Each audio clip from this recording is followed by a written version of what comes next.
So you have a prospering SMP with a specific ideology with tons of infrastructure and players. Only one enemy of the state we need to tackle: economics. As you can see, our SMP is not proud of our GDP, peak socialist infrastructure, decent lands that we can barely manage, and barely enough food to distribute. These are bad traits while running an SMP. So in this goofy video, I will try to improve the economy and raise the socialist pride of our civilization. Let's begin. TC's New Deal. Get it? Because it's a FDR reference. In this space is I set up economic plans for our SMP. Firstly, I wanted to develop Slaverstown, our industrial complex, by expanding the iron farm with another layer. I got some little help since this is our farm. A slime farm, which I accidentally and totally founded a slime chunk. Place stone slabs for them to spawn iron golems so that the slimes can fall over there and see the magic. I also place an automatic looping mechanic that will produce the slime balls throughout the dispenser and will go through these series of tubes until it gets through the surface, where I made a silo of my slime farm. With this development, I recruited new people that will help us join the SMP and will not ruin our progression, since with these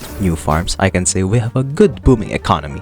The tax. Well, the people I invited, it didn't go too well. As you can see, previous months ago, my friend invited people for our socialist SMP and help us get more resources and expand our wealth, but it didn't go long. A grinder guy named Uber joined our SMP to help us boost its wealth by making us a cool updated mob farm, which beats my old mob farm in the capital, and he wants to provide us a nuke. Well, that's cool. But things go sour on our relationships as I began to be inactive most times. He tried to do some trolling to people like my friend and doesn't like to be in our socialist state, which is heresy. The capital attacks. I was not there when I witnessed it, but there were mine bombs placed, grief houses, and a lot of deaths. The only sign of who did it was an ominous banner, which is also I blame another guy for this, the RP guy that I invited. The RP guy also attacked our industrial complex by claiming it and owning it. Dude, sharing is good and all, but seizing it? He claims to be a Russian monarch, which we do not accept monarchy on our socialist state. And as for the nail of the coffin, our southern regions got invaded like Grindtown. It was the Glitch Empire and also Grief, my church that I'm working on. It was not great for our socialist state.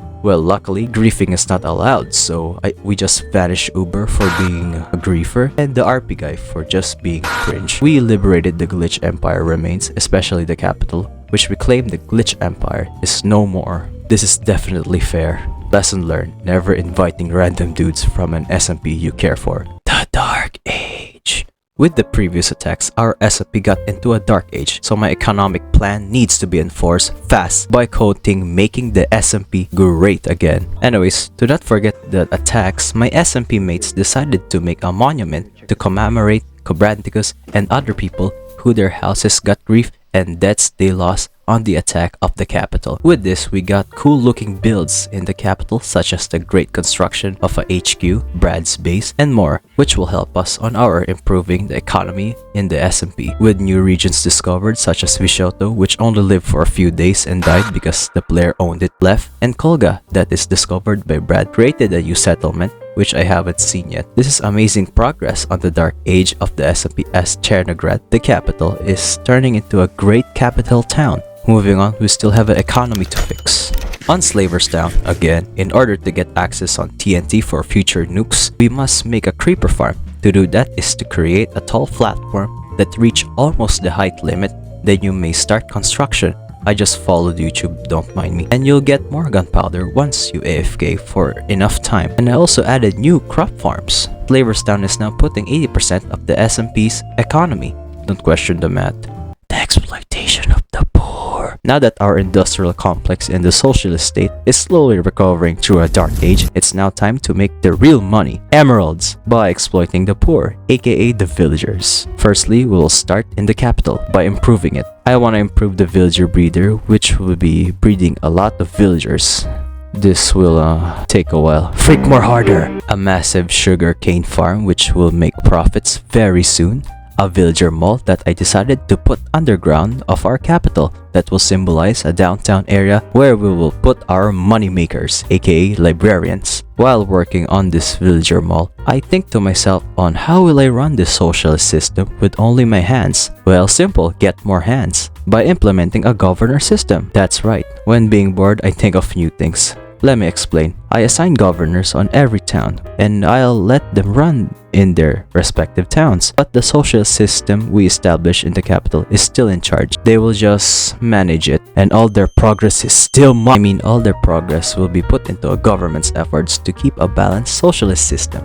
Diplomacy. In order to be a good role model, I did a few errands like meeting some people on the SMP for content, visiting a newly established city-state called Estovia. We get there by boat, and tell you what, look at the view, it's epic. Anyways, we also tried some Estovian exports that is made by the leader of Estovia. He promises a big sugarcane plantation in the future. I don't really count on it. And also, remember that settlement that my friend said he colonized? Well, we explored it. While going there, I accidentally founded a huge mesa mountain and named it Mount Stir because it reminds me of my friend Stir lagging on the mountain. Once we arrived on the official location, Brad showed us around on the settlement. It's pretty cool. We named the settlement Guardsport, I don't know why, and made improvements like pathways, a building, and giving it resources by going back and forth to the mainland and the colony by boat in order to have a prosperous commonwealth, like a lot of boating. Make better nether highways, woo! Continue the TC's New Deal. A couple of weeks pass, or the cool kids call it Minecraft days. The governor system works. I got surprised that Hangston has a huge quarry underground of stone that uses villagers as the S-word to sell stone for emeralds. Now no more distractions, we need to focus on the capital. I work on our newly socialist peak building named the Mob Farm Complex, which will include a lot of automated mini farms soon. Right now, I only did the outside since I'm trying to improve the economy. I also improved the Chernograd's pathways, made a small potato shack near the northern shores for Chernograd, and guess who's running it? S-word villagers, which is pretty easy to get them there. Now the economy and money-making farms are done, let's test it. Farming montage. So theoretically, in just 10 minutes of manual labor in my sugarcane farm, you will get 24 stacks or more sugarcanes, which we needed. That will be converted to paper, trade it with villagers, and get almost a stack of emeralds. So in conclusion, you'll get 1 stack of emerald blocks in just 90 minutes of manual labor and trading, which is still pretty bad for my standards. You also need to wait for the sugarcane to grow, which will take you 18 minutes. I'll say about 120 minutes according to my quote-unquote math. I might be wrong, but let's try other methods like crops. Just gonna get these. I'ma just trade with the farmers here. Wait to them until they dry. Yeah. Oh, cool. Oh, nice. Cool.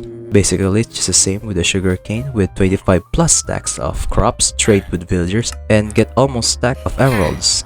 Now that we have successfully exploited these poor villagers, might do it again for final computations, our next goal is to develop the service economics, but I'm gonna run some errands. Improving colonies. Yes, errands in the SMP. I promise this will involve the improvement of the economy. So I hop on a call with my friend Discord to do some SMP stuff like accidentally finding a small island which is near a monument that I plan making a prison soon. We raided that monument and failed because we are unprepared. Visiting Kolga's progress, and it was pretty good. All my resources put into work, I guess. We also kidnapped villagers from New Chernograd and transferred them for future uses in Kolga. After that, we improved the TC colony where we renamed the Nether Portal Fortress Outpost as Slavidia. More Russian-like colony vibe. We improved it by making a huge wheat farm. Explored the Nether Fortress and planned to kill the Wither boss by finding skulls. Luckily, I got 3. Now off we go to Wither War. Ah yes, the first Wither War. Very historical moment in our SMP. We decided to summon it somewhere far away from the mainland, in Kolga, but outside the boundaries of Kolga, which we named this new region into the Withering Heights, no pun intended. We set up a fight by making a trench and a small base for us to handle this wither fight, and oh boy, we are not ready for it. Alright, summoning the demon. Alright. Destructive weapon. The most devilish creature in Minecraft. The Wither! Come Oh sh... Run! TC, get out of here! Fuck! You just needed me. The trench didn't work. Bowen. See, Shit, we need to kill him fast. He's regenerating. where is he? Oh shit. You lost him. Quick to the trench. Right behind you, bro. Alright. He's hiding. He's hiding. Oh, hit him! I'm a distract. Why there's pillagers? Just help me clearing. Hit and I'm using hit and run tactics. I think water should work with some explosions. And I'm dead. I'm dead.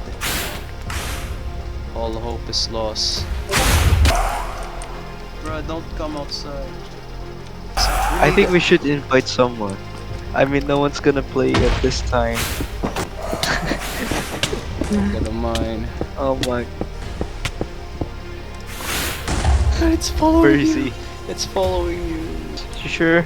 Yes, it's following you. How do you know? I can hear. Oh my god.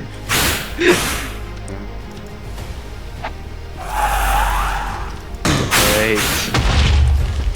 Oh my god, about to bomb. Yeah, next time I should probably listen to you. Yeah. I thought it's gonna be more cool, you know? I mean, it would be cooler if we have a lot of things. If we have a torch. God, no. Is it gonna blow up when it's half health? No, no, it's not. Oh no! I'm dead. What? Oh my god, Where is he? I'm about to know! Where is he? Where is he? No! Click, it's only like 5 hits. No, kill it. Kill it. Save my. No! No! Quick, quick, quick, quick. Organize. Zombies are everywhere. It's dead, it's close. dead. Yes! Oh my Dead. god, the skeleton! It's the skeleton killed it. Bruh. The skeleton killed it. Witherhead. You won't believe what I recorded, man. So in conclusion, we won. Our only flaw was we are unorganized, unprepared, very egotistic that thinking I could take a wither with only minimal stuff. But still, we won the first wither war. Next time, I'll try 5 withers this time for the funny. Now let us move on towards fixing the SMP's economy. Developing a better currency. When we returned home after that war, I decided to test and improve the economic structure of our SMP. How? Simple, by making a bank. I built the bank in the capital, similarly copying the theme of our HQ. After that, I developed a currency system which is 15 emeralds for 5 diamonds, 25 emeralds for 10 diamonds, 30 emeralds for 20 diamonds. Yes, I'm officially making my currency into emeralds. To make it all possible, I added a trade sign plugin which you can edit the whatever you wanted to trade in a chest. Now that we kinda improved the economy and also added a bank to have an indicator and see how rich our socialist world is, let's try again by measuring the economy by Judgment Day. I'm going to try everything on my nation to get the 1 stack of emerald blocks, and also to treat myself since I got poorer after the Twitter war, like I broke my helmet. Anyways, firstly, Chernogad. By farming for 15 minutes in my sugarcane farm, including the walking, I got 50 times stacks sugarcane, which I traded to villagers, which I got 122 emeralds, plus the wheat farm that I got wheat from, adding it up, which I will get 122 emeralds. While in 8 minutes in Slaver's Town, including the walking, 42 stacks of carrots got me 98 emeralds, while 44 stacks of potatoes got me 104 emeralds. 98 plus 104 equals to 202 emeralds. That's only Chernogad and half of Slaver's Town, but I didn't include the AFK part where the players need to wait for it to grow and stuff. So in my SMP, we can get 39 stacks of emerald blocks in like 40 minutes. Big improvement. I mean, not bad. I'm literally the only one making the farms here. So in just like 3 hours in theory, I can get 1 stack of emeralds, which will include a lot of grinding, but I'll improve stuff in the future videos for Albakwebama. And also I'll put all my profits in the bank, and I can now say we are kinda rich socialist SMP for now. Polishing the TC's New Deal. We are not done yet, as in this space is improving the socialist state more by improving the roads leading Slavers Town to make it more industrialized. While doing that, the north part of Chernograd got a stage raid by the racist pillagers. Don't worry, we defended it as usual. I also made the first ever organized sport in Dolphin Shores that I'm not very proud of the lighthouse I made. It looks meh, but it can lead to many places in the SMP that is vital for exploration, and I won't complain that much since I'll improve stuff in the future. While exploring, I found a tower-like structure in Viscioto with emerald blocks of iron and banners. I think I accidentally found a cult in our SMP, but yeah, I'm seizing it this and putting it in my our bank. On top of all of that, one of my members in the SMP founded an interesting settlementation, which is 20k blocks away, which he called it Britain. It's pretty vital since it has a ton of ice, which we haven't got access near the mainland and the colonies. We explored the surroundings and I just realized it's bloody far away. We have to get through portals in order to get in this place, and pray to Nudge that this will increase our server's economy. Now for the ending part of the video. Conclusion. The economy is pretty decent and has an industrialized lifestyle in the mainland. But as you go further away from it, you'll only see some beginning settlements that will be large towns soon, I hope. So I think we got a pretty good economy for a decent player to start and be successful. So lesson learned in this SMP experience: never invite random people, make more unvillager farms to be rich, and have fun with friends in your SMP. If you enjoyed this video, I hope so. I have a sponsor, NordVPN. No, caught you again. It's just my Discord server. Join now, please. I hope you enjoyed the video, and Merry Christmas and a Happy New Year. Please like. I have a dep in the villager CA.